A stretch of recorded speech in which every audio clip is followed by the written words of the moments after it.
Hey folks, it's Lunch with Mal. I wasn't quite done chewing by the time I got live, so you got a little bit extra on me bopping my head and desperately swallowing. It's as you may know, it's only 10 a.m. for us here right now. And man, whenever daylight savings time kicks in, Lunch with Mal is going to be at 9 a.m. for me. Um, when does daylight savings kick in? Yes. November 2nd, my birthday. That's when daylight savings kicks in. So come daylight savings time, on November 2nd, we effectively here in Saskatchewan move to mountain time, which means that right now it's central. Uh, we I don't know. I can't tell anything anymore. Maybe it won't change. Lunch with Mel is probably going to happen at the same time, actually. For me, 10 a.m. It might change for you, depending on the time zone you're in, because Saskatchewan doesn't do daylight savings time. Anyway, um, I was kind of curious if this headline would catch people's attention, and thus far, I don't register any viewers. It doesn't mean there aren't any viewers because the system is not super accurate at registering how many people are actually watching a stream. But hello to everybody who is here that I can't see, and hello to everybody who watches the recorded because you guys are awesome, and I love the fact that people watch Lunch with Mel not live sometimes. I am curious if my headline title for this Lunch with Mal is going to attract attention or some people running. But the long and short of it is that we went toilet, and that's really exciting because we went 8 days without having a toilet, and that was awful. It has been 30 degrees Celsius here in the far north wastes of Canada. And for Fahrenheit folks, that's like what, like 87 or something like that. 30 C, 86. It's 86 degrees Fahrenheit. Can we make it more SEO related later? Jill asks. I think Jill does not like my title. All right, come give me a better title here, honey. I can change it right now. Issues, holidays.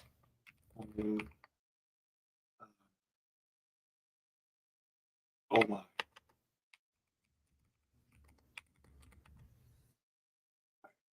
I'm changing the titles because Jill doesn't like my Jill doesn't like me having fun.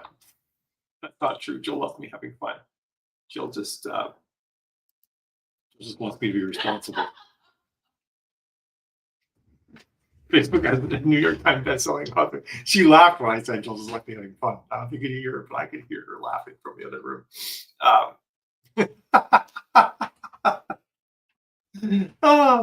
Anyway, it's the beginning of a new month. And the beginning of a new month means that Amazon's reporting is broken in all sorts of fancy ways. I think that last month was the only month this year that I didn't spot like significant reporting issues in Amazon attribution. Hey, Amy, how are you doing? But yeah, this month is the most broken that attribution has ever been at the beginning of the month, and mostly toward the end of the month. I think it happened on the 29th, where no data was reported at all. You see no clicks and no reads showing an attribution, and it's still backfilling. I'm looking at some people's accounts, and they're still not reporting clicks for days earlier this week.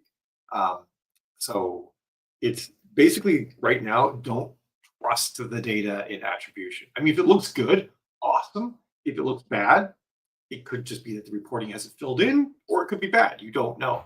So I would, anything like, if you're like looking at an ad with attribution data and you're like, I kind of feel like it's on the fence right now, maybe give it till Monday, Sunday or Monday, to see if it's still on the fence or not, because attribution is not reliable right now. And attribution is always only like 50% reliable at best. So it's pretty bad when it gets like this. I actually was having a conversation with an author just today, and I said to her, maybe something we might need to start doing as an author community is probably not making new ads toward the end of the month, because what that means is that 3 to 7 days in, when you're looking to see if the ad is actually picked up and performing properly, the data is not going to be good. So it might almost be like around like the 28th of each month, like an ad creation embargo needs to go into effect until like the first of the second, because otherwise you're just going to have data delays and uncertainty. And we have enough uncertainty in our lives without having. Sure. I heard you make a squeak noise. Was that because me saying we shouldn't make ads at the very end of the month? You're making you have a little O face in the chat. I'm guessing that's what that is. So I'm kind of thinking that that's important. It's tricky for me because like I run ads for people and I try to give them um, sort of like a state of the nation toward the end of the month and or the very beginning of the month. And it sucks every time because I'm like, well, I gotta wait like a couple more days because the data is unreliable right now. It happens to like I used to like to do a lot of my ad analysis for clients on Mondays, but Monday's ad data always seems to be a little bit delayed as well. Like I feel like I can never trust the data until like Tuesday every single week. It's tricky. It's still, as much as the attribution data drives me bonkers, it's still better than when we didn't have any at all. Because back then, man, if you were running like 5 or 6 ads for one book, it was so hard to tell if the book was actually working or not. So it's nice that it's nice to at least have attribution. It sucks that it sucks. I guess is the takeaway from that.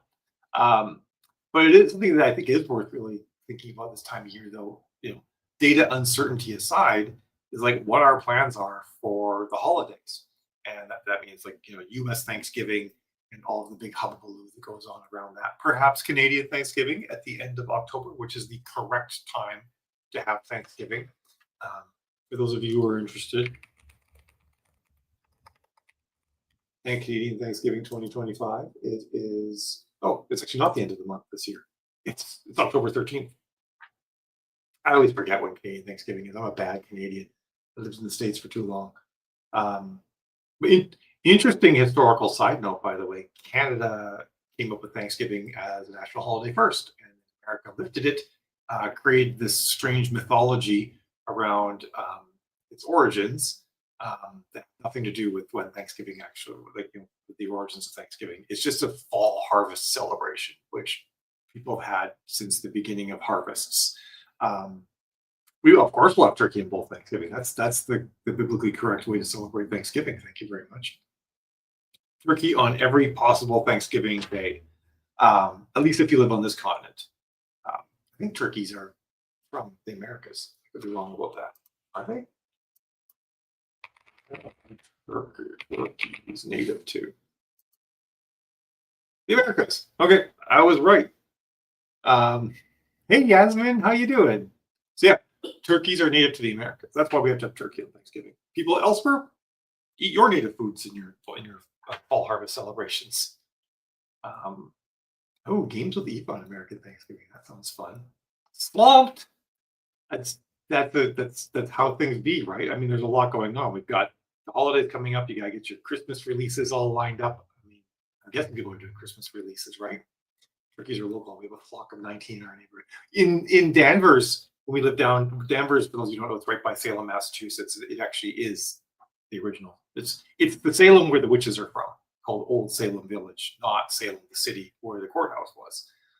Anyway, we had turkeys that lived nearby, and in the wintertime, you'd see them in the trees, and it's just ridiculous to see turkeys jump up into a tree. The whole it would be a fairly small tree sometimes too. And you'd have like 10 turkeys in the tree, and the branches are just bowed down to the ground under the weight of all these turkeys. They're ridiculous creatures, and I love them.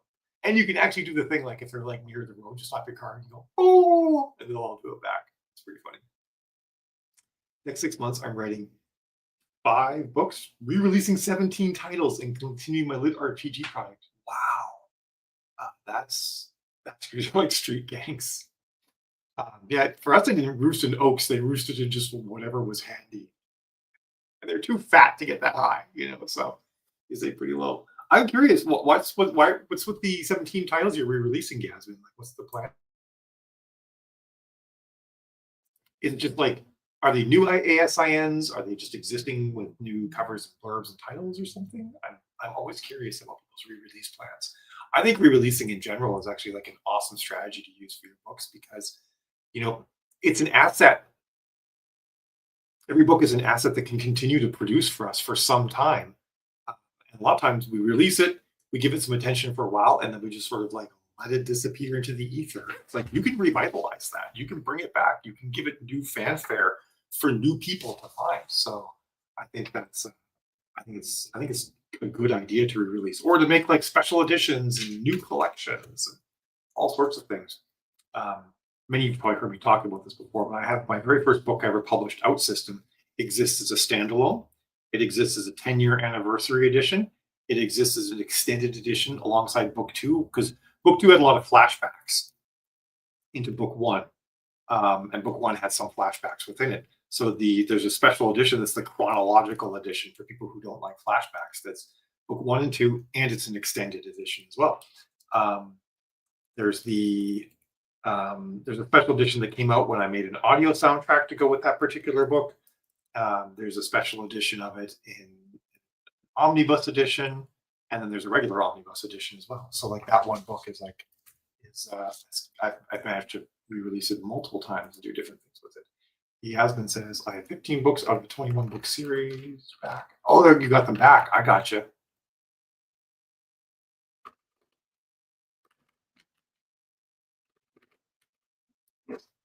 Oh, that's cool. Just so everybody can see this. Yasmin's biting the bullets. So Berkeley still has 6 of the titles left. But you're putting them all out.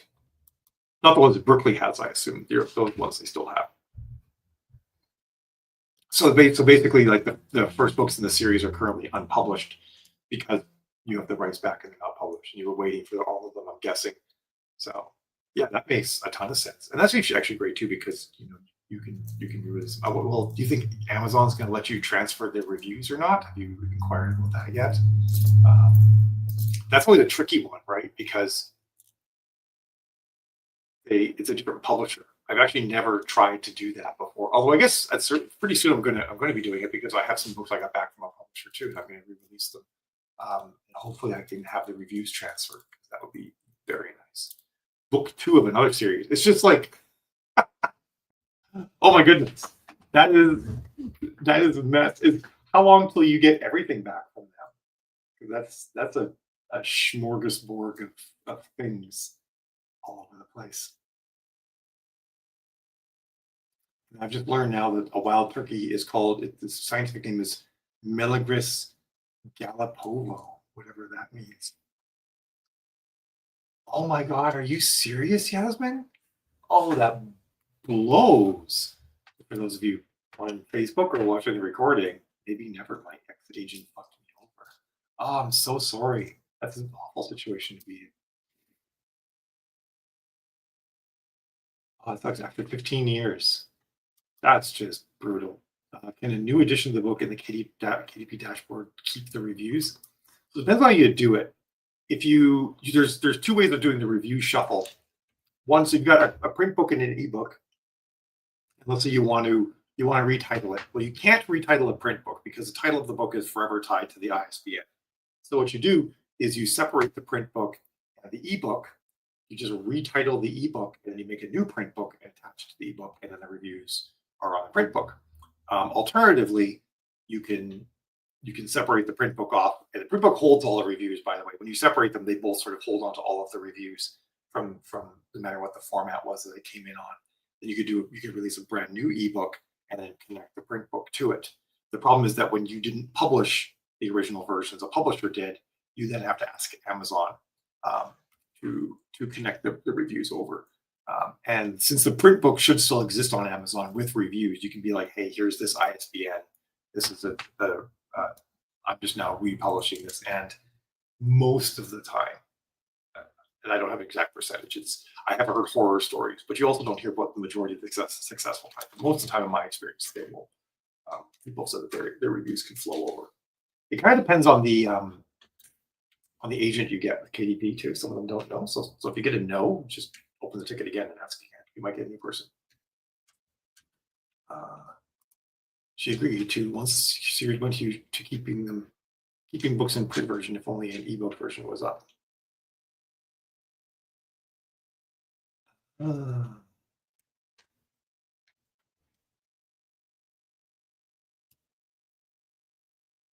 And you didn't know she did that. Oh, that sucks. That sucks that she like changed the terms on you like that.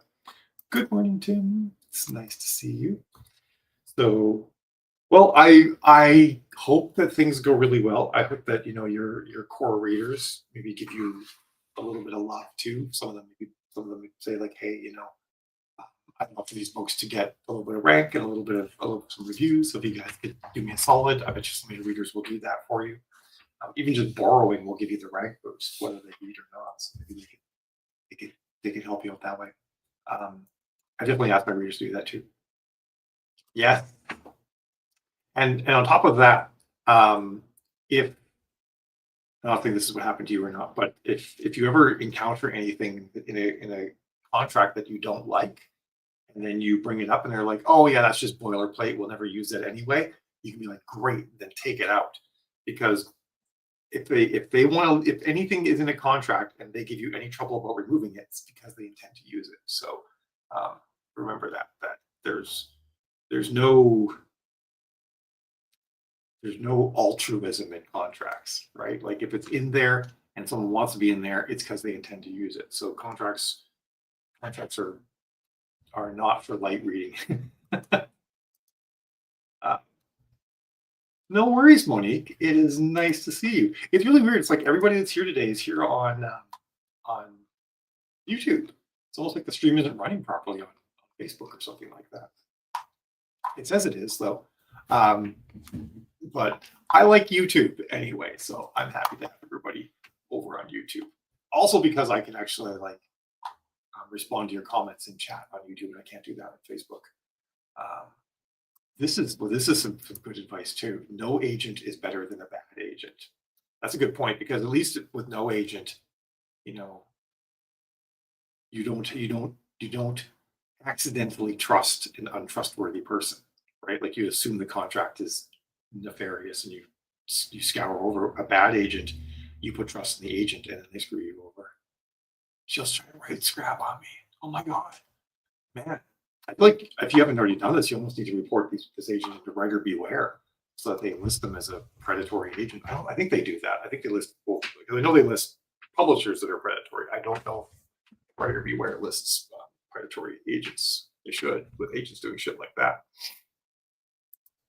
Didn't hire a certain PA because she wouldn't remove old agreements like that. Works for the attorney for a passing. Yeah, definitely. Definitely. That's cool. Oh, it's not showing up on Facebook. Really?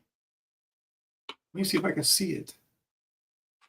I wonder why it took so long to get people in. Usually when it's on Facebook properly, I get people a lot faster. Yeah, it is there. 3 people are watching from Facebook. Live video is something that is not well solved yet. Yeah, no, I totally agree with you. I mean, 15 years is a long time to have a relationship with somebody for them to then turn around and I mean, guess from the sounds of it, she started screwing you over before the 15-year mark. But okay, that's good news for. Yay! Sometimes it takes a while for the stream to start showing you people's feeds. It's just the nature of the beast with the algorithms, I guess.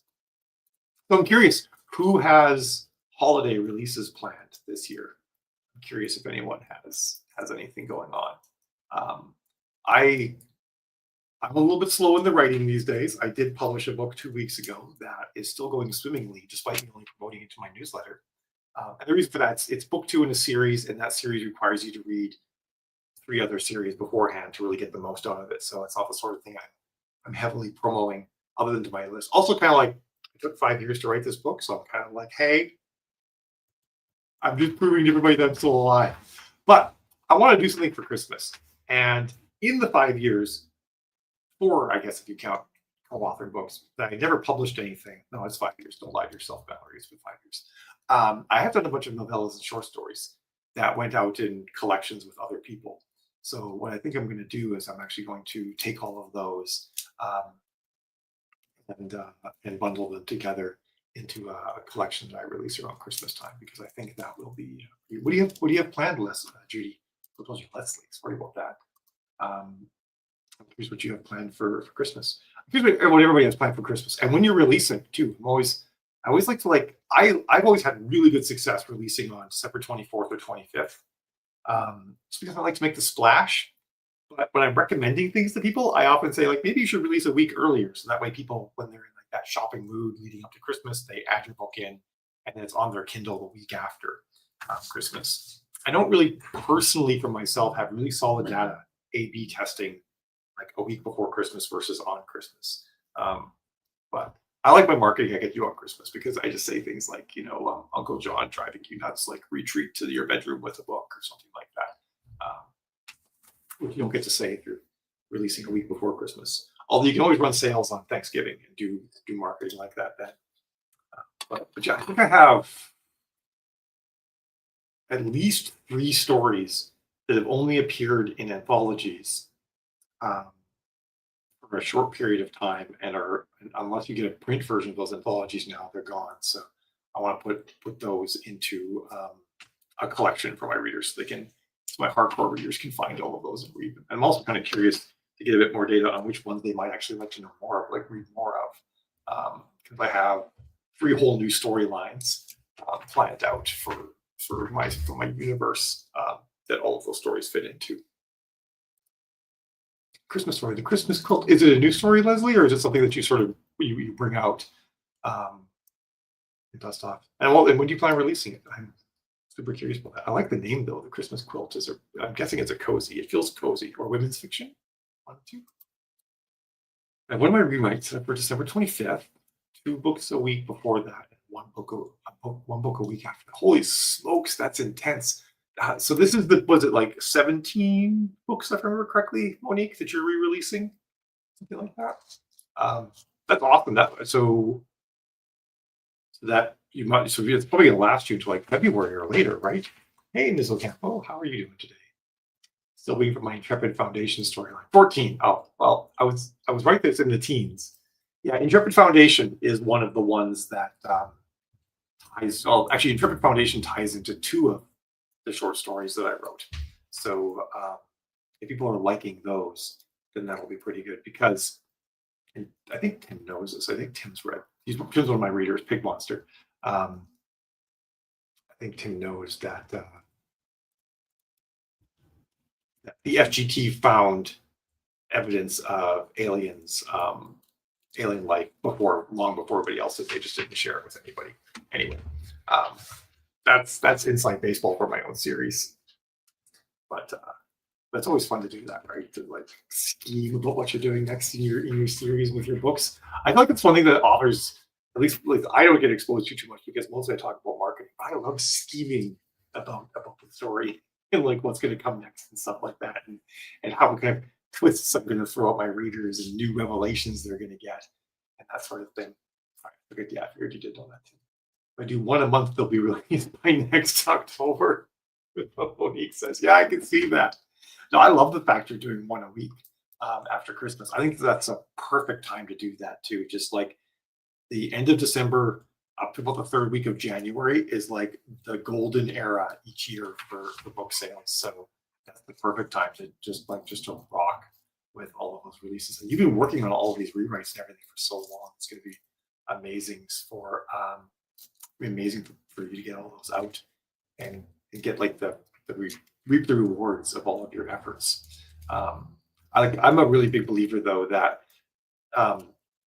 all of the marketing and effort that you put in November and December, yes, you reap rewards from that in November and December, but you also reap rewards from that in January. Your January royalties are really based on the marketing that you do in December. And whether or not you have okay February or a terrible February is really dependent on the marketing you do at the end of December and the beginning of January because of how long it takes people to read books and how read through works and everything. And notice I didn't say good February. There's an acceptable February and there's an awful February. There's no such thing as a good February in book market. It's always bad. And it's bad for 2 reasons. It's bad because you're missing 2 days, and like if you're making like $200 or $300, $400, $500 a day, 2 days is actually a decent sum of money. But February is always worse than those 2 days alone account for, unless you bolster it with doing a bunch of releases, it's always worse than it should be. Um, so anyway, that's my gripe about February. But that's the main reason why I really talk a lot about people. What are your holiday plans? Because that lull at the beginning of next year can be lessened a lot by solid marketing plans in November and December. Plus, your November, December, and January just end up being so much better. It's the peak time for book sales every year, especially if you're selling nonfiction, children's books, anything like that. This is your time to go, especially children's books, because those sell mostly in print and they're sold mostly for presents. So we're entering the marketing window for the paid marketing window for children's books now. So I don't know if anybody here does children's books, but that's absolutely the way that it works for those.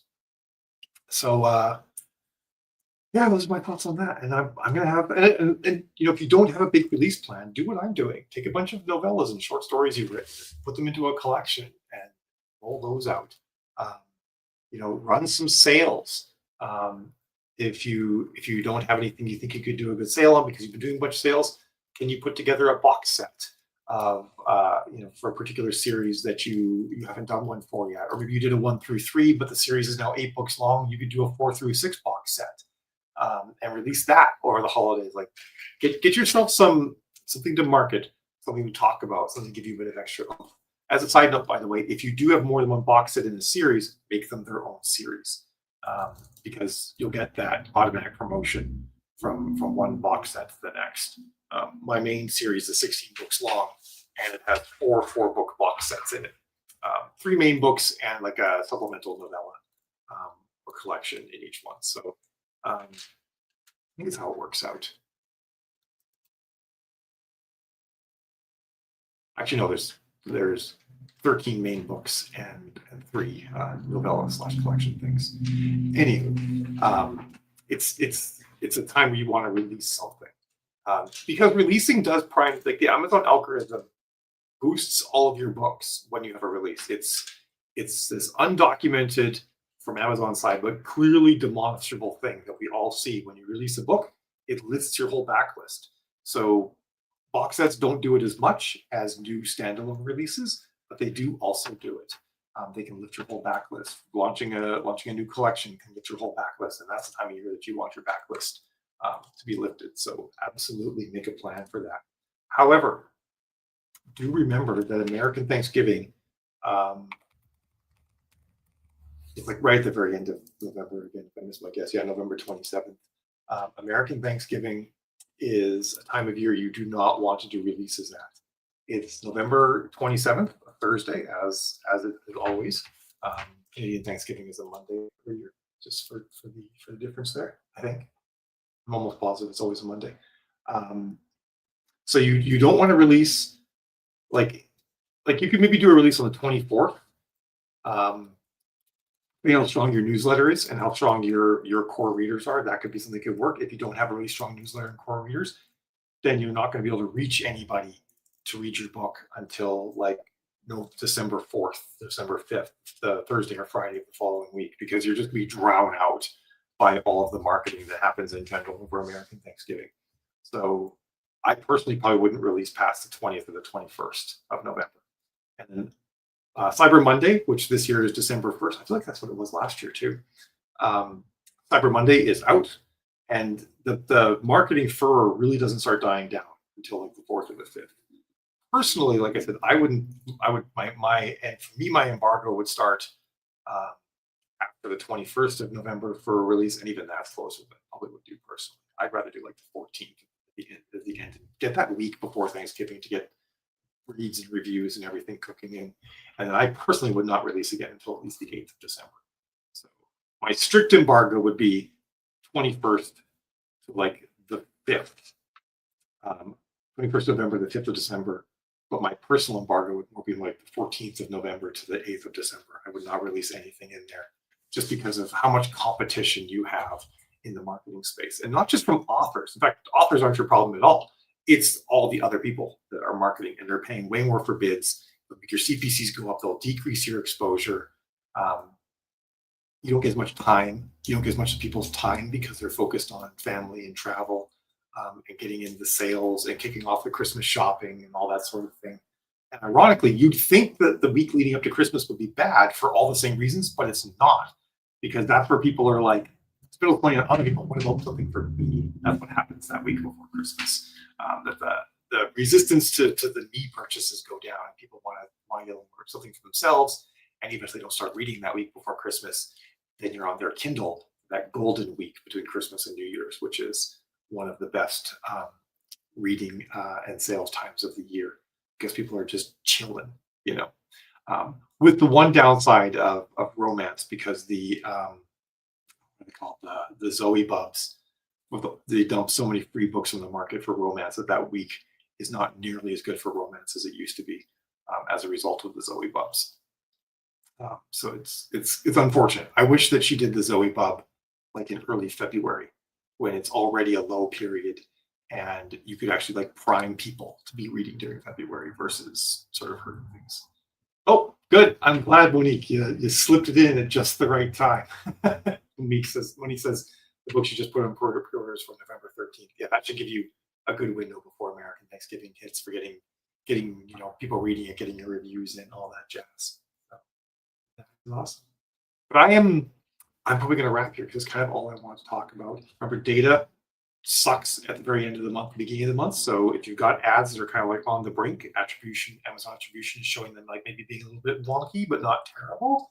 Let them ride until Monday or Tuesday, because there was a huge data processing interruption on Amazon attribution earlier this week, and it's always wonky at the beginning of the month. Maybe we should actually all not be making ads right at the very end of the month, because we don't have solid data to assess with at the beginning of the month. And also just remember that American Thanksgiving time frame, when releases, unless you have a really big newsletter and you can sort of self-sustain through the holiday there, paid marketing will not be a viable option during that phase for a new release. So I really think you should avoid it. And every year I encounter people who are like, no, I'm going to brave it. I'm going to do a release on the 27th. Only like the massive authors that I talk with don't tell me they regret that decision. It's always bad. But prime for Christmas. Get something coming out, any kind of release, you can do it all, so that you're on people's Kindles for that golden week following Christmas. And I will be doing the same. I'll be releasing a collection of stories, and probably doing some sales as well. It'll be a good time. So, anyway, I will see you guys next week. I hope you have a fabulous weekend. I hope that I think it's getting a lot colder everywhere next week, after I think everybody having a pretty warm last couple of weeks. Here up in Saskatchewan, this is our last warm day where temps will be over 70. As of tomorrow, they're in the 60s, and then they drop down to the 50s for like the next month. So it's like goodbye, beautiful warm weather. The nice thing about being in Saskatchewan, though, is it's still going to be ridiculously sunny. So it'll be 50, and there'll be zero clouds, and the sun will be beaming directly into your brain. So that's the bonus of living here. All right, folks, I'll see you next week. Have a fabulous week.